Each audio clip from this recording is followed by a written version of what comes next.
Movie की शुरुआत में दिखाया जाता है कि एक औरत जिसका नाम संतोष होता है वो रोते रोते दरवाजा खोलकर बाहर जाती है। संतोष रास्ते पर भागती हुई दिखती है। देखने से ऐसा लग रहा था कि वो बहुत परेशान है। वो अपनी मम्मी को कॉल लगाती है। मम्मी मम्मी करके रोने लग जाती है। तभी मूवी का टाइटल दिखाया जाता है संतोष।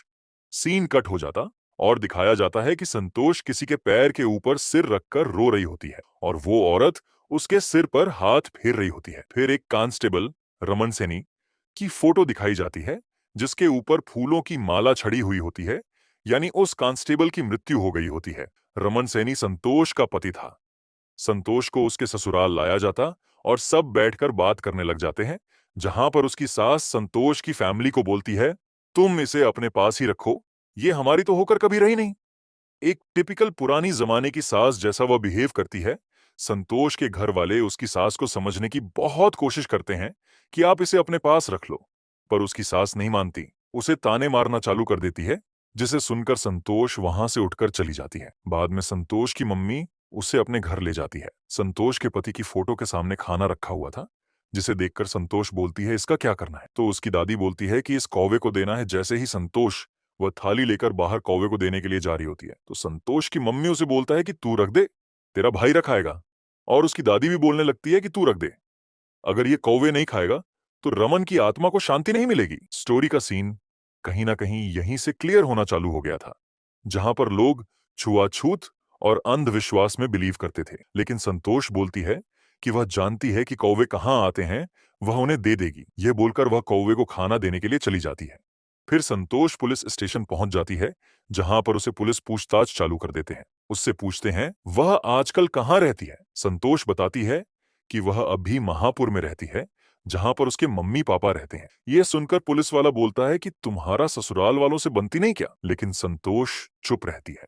संतोष बताती है कि उसकी लव मैरिज हुई थी और उसकी शादी को 2 साल हो गए थे। पुलिस वाला बताता है कि रमन की सर्विस को ज्यादा टाइम नहीं हुआ था, इसलिए उसकी पेंशन उसे ना के बराबर मिलेगी। फिर पूछते हैं कि तुमने आगे का कुछ सोचा है और तुम्हें क्वार्टर भी खाली करना पड़ेगा, क्योंकि सरकारी चीज तो सरकारी होती है।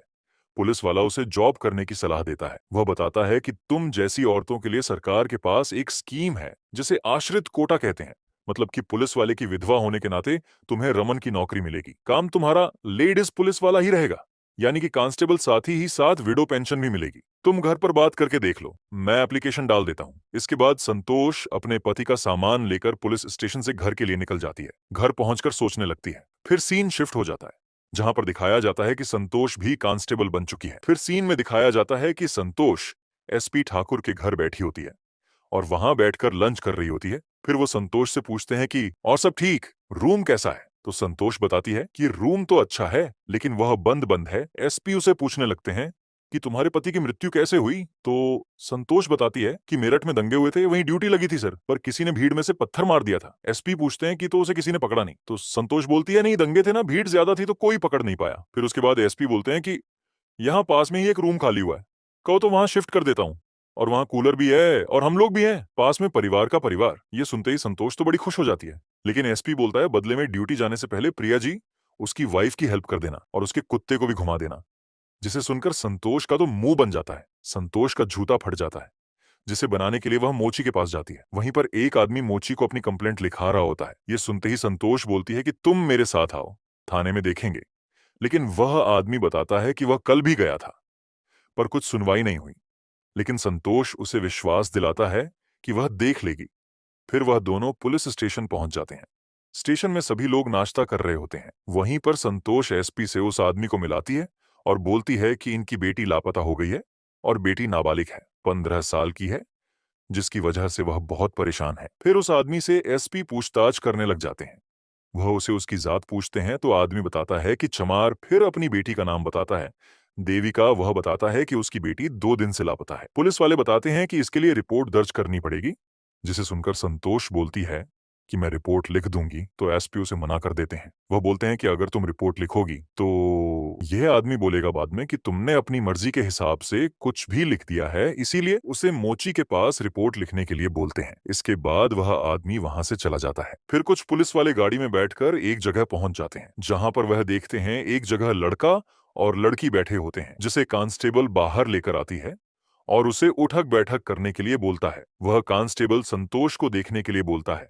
लड़का उठक बैठक लगाने चालू कर देता है। तभी वह लड़का संतोष का हाथ पकड़ लेता है और उसे बोलता है कि प्लीज मेरे घर पर मत बताना। उसने जब संतोष का हाथ पकड़ा था तब उसे 500 रुपए का नोट दे दिया था, जिसे देखकर संतोष खुश हो जाती है। फिर दिखाया जाता है कि लोगों का हुजूम पुलिस स्टेशन के बाहर लगा होता है और सभी चिल्ला रहे होते हैं कि पुलिस की दादागिरी नहीं चलेगी, पुलिस की दादागिरी नहीं चलेगी। सबको साइड करते करते संतोष भी वहां पहुंच जाती है देखने के लिए कि क्या हो रहा है। संतोष देखती है कि वहां पर एक लड़की की बॉडी रखी हुई है और वही आदमी जो रिपोर्ट लिखाने आया था वो बैठा होता है। वह लोग वहां से उठने के लिए तैयार नहीं होते। वो पुलिस को बोलते हैं कि तुम मुजरिम को लेकर आओ, हम रास्ता खाली कर देंगे। पर पुलिस जोर जबरदस्ती से उन्हें वहां से भगा देती है और बॉडी को पुलिस स्टेशन के अंदर ले जाती है। एसपी पुलिस वाले को जीप निकालने के लिए बोलते हैं और बॉडी को मॉर्चुरी ले जाने के लिए बोलते हैं। पर वो पुलिस वाला बोलता है कि गाड़ी तो मध्यबाद स्टेशन चली गई। एसपी बोलते हैं कुछ तो इंतजाम करो, तो पुलिस वाला बोलता है कि मामला बहुत ज्यादा सीरियस है, इसीलिए इसे महिला कांस्टेबल को ही लेकर जाना चाहिए। संतोष उसे बॉडी को एक ट्रक में बैठकर मॉर्चुरी ले जाती है।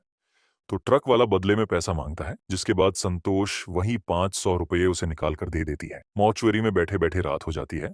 तभी वहां दो लोग आते हैं, जिससे संतोष पूछती है कि कहाँ थे तुम लोग। वो बताते हैं कि लाइट नहीं थी, इसीलिए वह बर्फ लेने गए थे। इसके बाद वो बॉडी का पोस्टमार्टम करने से मना कर देते हैं और बोलते हैं कि कल सुबह लेकर आना, क्योंकि अभी अंदर फूल है। संतोष उसे बताती है कि छोटी बच्ची है। ये सुनकर वह पोस्टमार्टम के लिए तैयार हो जाते हैं। फिर वह दो लोग पोस्टमार्टम करना चालू करते हैं। इसे देखकर संतोष पूछती है कि डॉक्टर नहीं आएंगे? तो आदमी बताता है ये सब हमारा काम है, डॉक्टर का काम है सिर्फ साइन करना है। वह आदमी देविका के कान से बाली निकालकर संतोष को देता है, जिसे संतोष अपनी पॉकेट में रख लेती है। फिर संतोष बैठकर खाना खा रही होती है। तभी वो टीवी पर न्यूज दिखती है कि वह जिस स्टेशन में काम करती है वहां सभी पुलिस वाले हवन कर रहे होते हैं। उसके बाद संतोष घर चली जाती है।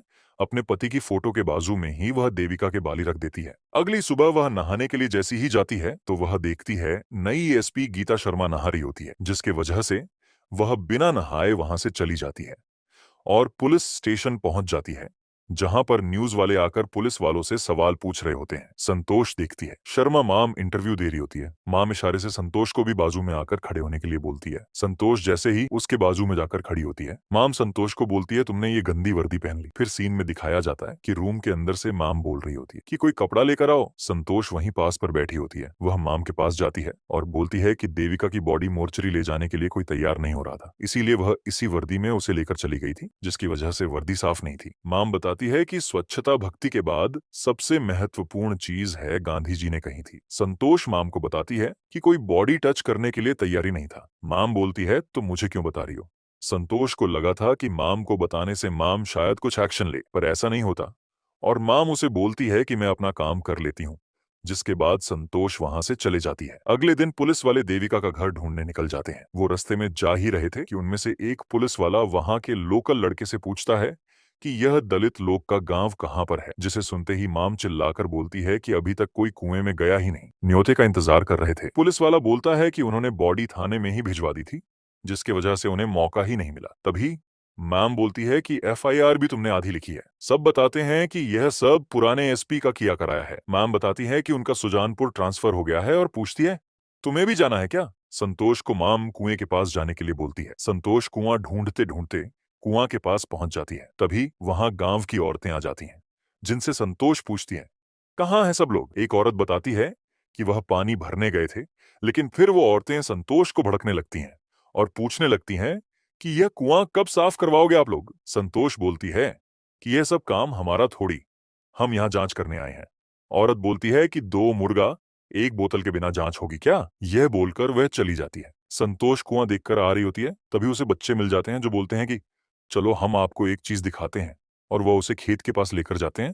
यहाँ पर संतोष देखती है कि बिल्ली की बॉडी वहां पर दबी हुई है। फिर दिखाया जाता है कि शर्मा मैडम उसे बिल्ली को पकड़कर एक आदमी के पास ले जाती है और उसे आदमी से पूछती हैं कि यह दिल्ली गीली कैसे हुई। तो आदमी बताता है कि ये कुआं में से निकला था उस बच्ची की बॉडी से पहले। फिर माम संतोष को देविका के घर जाने के लिए बोलती है, क्योंकि उसकी फोटो चाहिए होती है। संतोष देविका के घर पहुंच जाती है और उसकी मम्मी से पूछताछ करने लगती है। संतोष देविका की मम्मी से पूछती है कि गांव में कोई लड़का हो या आदमी जो उसे तंग करता हो, पर उसकी मम्मी मना कर देती है। संतोष देविका का सामान चेक करने लगती है, जहां पर वह उसके फोन में दिखती है कि कोई सलीम नाम के लड़के का मैसेज आया होता है। उसकी मम्मी से संतोष पूछती है कि क्या सलीम को जानते हो, तो वह बोलती है नहीं, हम किसी मुसलमान को नहीं जानते। फिर संतोष पूछती है घर में किसी को अंग्रेजी आती है? उसकी मम्मी बोलती है नहीं, किसी को भी अंग्रेजी नहीं आती। जिसके बाद संतोष उसका फोन लेकर वहां से चली जाती है। संतोष रात को लेट घर पहुंचती है, जिसे माम देख लेती और उसे खाने पर अपने घर बुला लेती है। संतोष माम को बताती है कि फोन में किसी सलीम नाम के लड़के का मैसेज है। माम उसे चैट पढ़ने के लिए बोलती है। संतोष चैट पढ़कर बताती है और बताती है सलीम और देविका में बात होती रहती थी। सलीम के 2-3 मैसेज होते हैं जिसका देविका कोई जवाब नहीं देती। माम सोचती है कि वह सलीम उसके पीछे ही पड़ गया था। संतोष बोलती है कि ऐसा भी हो सकता है, देविका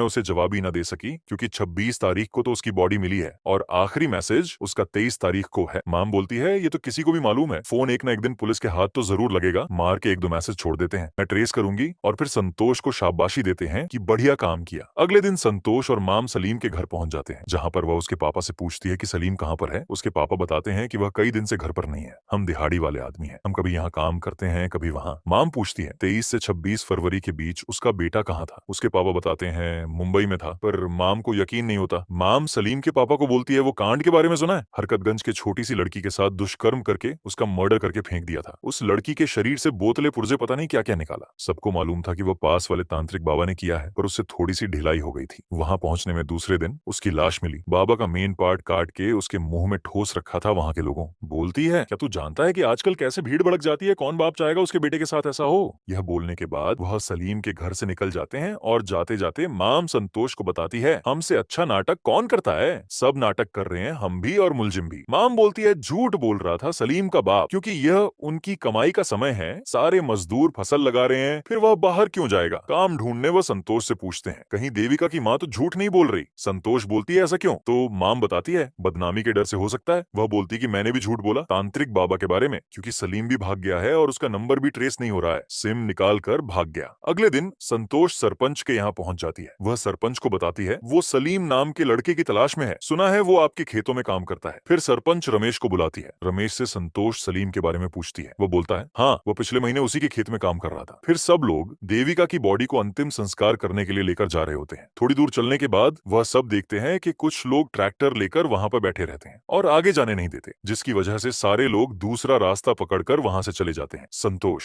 यह सब देखती है, उसे कुछ तो अजीब लगता है, लेकिन वह कुछ बोलती नहीं और वह भी उनके साथ चली जाती है। अब संतोष एक ग्राउंड आ जाती है जहां पर कुछ लोग क्रिकेट खेल रहे होते हैं। उनमें से एक लड़के का नाम अशोक अंसारी रहता है। संतोष पूछती है सलीम को जानते हो? वो बोलता है हाँ जानते हैं। संतोष बोलती है तुम्हारा दोस्त लापता है और तुम क्रिकेट खेल रहे हो, तुम्हें कुछ चिंता नहीं। वह लड़का बोलता है मुझे क्या पता, और ये बोलकर वापस वो क्रिकेट खेलने लग जाते हैं। बाद में संतोष उस अशोक को बड़े प्यार से बुलाती है और उससे उसका फोन ले लेती है, उसमें अपना नंबर डालती है और बोलती है अपना नंबर फीड कर दिया है, संतोष नाम से कुछ भी काम रहेगा तो मुझे कॉल कर या मैसेज कर देना। रात को भी अशोक खुश हो जाता है। फिर संतोष बोलती है किसी न किसी को तो अंदर डालना ही होगा, और तेरी हालत देखकर तो लगता है कि तुझे कोई बचाने भी नहीं आएगा, तो घर जाकर ठंडे दिमाग से सोचना, कहीं उसने कुछ बोला हो, कुछ याद आ जाए तो मुझे कॉल मैसेज कर देना। ये बोलकर वो वहां से चली जाती है। संतोष बैठकर खाना खा रही होती है, तभी उसे अशोक का मैसेज आता है कि सलीम मेरठ में है। ये इन्फॉर्मेशन वो माम को दे देती है। माम बोलती है कि कल हम मेरठ चलेंगे और तेरा घर वाला भी वही मारा था ना, किस मुल्ले ने पत्थर मारकर तेरे पति का सर फोड़ दिया था, पकड़ा भी गया ना। संतोष बोलती है नहीं। माम बोलता है बिना इंसाफ लिए तू कैसे आगे बढ़ सकती है। अगले दिन संतोष मेरठ के लिए निकल जाती है। उसे मैडम का फोन आता है तो संतोष पूछती है कहाँ हो आप, तो मैडम बताती है कुछ इंपॉर्टेंट काम की वजह से वो अभी नहीं आ पाएगी। वो बोलती है तू जा, मुझे आते आते दोपहर हो जाएगी, गजल बाजार से शुरू करना, क्योंकि वह मुसलमान का गढ़ है। अब मेरठ पहुंचने के बाद संतोष सलीम को ढूंढने लग जाती है। वो मैडम को बहुत कॉल लगाती है पर माम कॉल काट देती है। संतोष चलते चलते सलीम को ढूंढ रही होती तो अचानक से उसे सलीम टकरा जाता है, जिसे देखकर संतोष उसका पीछा करने लग जाती है। सलीम जैसे ही देखता है संतोष माम को मैसेज कर देती है और अपना लोकेशन भी भेज देती है। तभी उसके फोन का बैटरी डाउन हो जाता है। वह उसका पीछा करते करते एक होटल पहुंच जाती है, जहां से वह चार्जर निकाल लेती है और एक रूम में जाकर छुप जाती है। रूम में पहुंचते ही सबसे पहले वह अपना फोन चार्ज पर लगती है, तभी अचानक से गेट की आवाज आती है। वह सलीम होता है। वह से पूछता है कुछ चाहिए तो नहीं। संतोष बोलती है नहीं और वो वहां से चला जाता है। फिर संतोष माम को उसका लोकेशन सेंड करती है, जिसके बाद माम उसे बोलता है कि सलीम पर नजर रखना, अब वह बचकर जाना नहीं चाहिए और वह पास ही में है। संतोष फिर सलीम के पीछे चली जाती है और वहीं पर मैडम भी आ जाती है। फिर वह दोनों सलीम को पढ़कर ले आते हैं, जहां पर माम संतोष को शाबाशी देती है और उसे बोलती है कि तुमने नाक छेदाया है तो नाक में कुछ पहनती क्यों नहीं, और वह उसे नाक का पहना देती है। संतोष कॉल पर घर में बात कर रही होती है, जहां घर वाले सभी बहुत खुश हैं क्योंकि उसका फोटो पेपर में आया होता है। है। तभी वहां पर मैम पहुंच जाती है और उसे वहां से लेकर चली जाती है। फिर वो एक ऑफिसर के घर चले जाते हैं, जहां पर वह देखते हैं कि कुछ नेता जैसे दिखने वाले लोग उस ऑफिसर से मिलते हुए घर को जा रहे होते हैं। ऑफिसर फिर मैम को बोलता है कि उसे लड़के को मछूदर मत लेकर जाओ और जो करना है यहीं पे करो, क्योंकि बाहर का माहौल गर्म है और कुछ भी हो सकता है। तो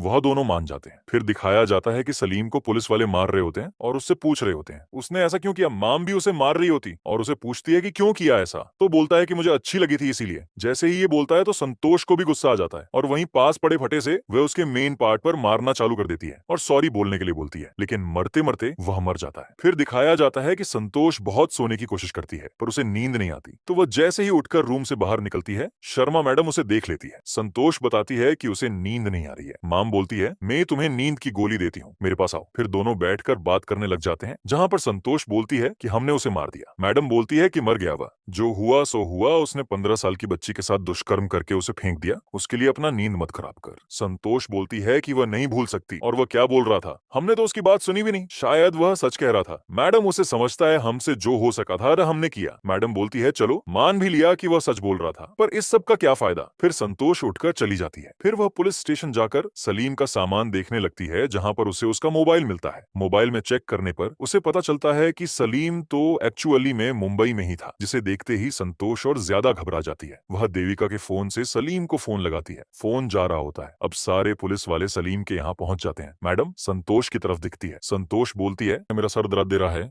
बेटा मरा है उनका, हमें बस ये पता करना है कि उन्हें क्या चाहिए और समझौता करके उनका मुंह बंद करना है। लेकिन संतोष जाने से मना कर देती है, तो मैडम उसे कार में बैठने के लिए बोलती है। अब वह सब एक टपरी पर आकर बैठ जाते हैं, जहां पर संतोष मैडम से पूछती है आप सलीम का सामान नहीं देने वाले। मैडम बोलती है तू मुझे मत सिखा, वैसे ही तूने उस फटे से रायता फैला दिया है और पोस्टमार्टम में सब पता चल जाएगा। मैडम बताती है कि जब इंक्वायरी वाले आएंगे ऐसे ऐसे सवाल पूछेंगे कि पसीने निकल जाएंगे तुम्हारे। संतोष पूछती है कब आएंगे मैडम। बताती है वो कभी भी आ जाएंगे, उनका क्या भरोसा। तभी एक लड़का आता है, जिसे मैडम पूछती है कुछ खबर है तेरे पास, तो लड़का बताता है कि दलितों के कुएं में फिर एक कुत्ता गिर गया, जिसे सुनते ही संतोष कुआं के पास चली जाती है और सबसे पूछने लगती है किसी ने देखा कौन फेंका यहाँ। तभी आसपास के लोग संतोष पर ही भड़काने लग जाते हैं। इसके बाद संतोष फिर पंचायत के घर पहुंच जाती है, पर घर में कोई नहीं होता। तभी वह बच्ची वापस आ जाती है। वो उसे पूछती है आप यहाँ क्या कर रही हो। फिर दोनों बात करने लगते हैं, तो वो बच्ची पूछने लगती है कि उस लड़के ने उस लड़की को क्यों मारा। संतोष बोलती है कि पता नहीं, वो इतनी सुंदर सी लड़की थी। तो छोटी बच्ची बोलती है कि नहीं, वो तो काली थी। संतोष पूछती है तुम्हें कहने कैसे पता। तो बच्ची बोलती है मैंने उन्हें देखा था। तभी उसके पापा आ जाते हैं और वह उनके पास चली जाती है।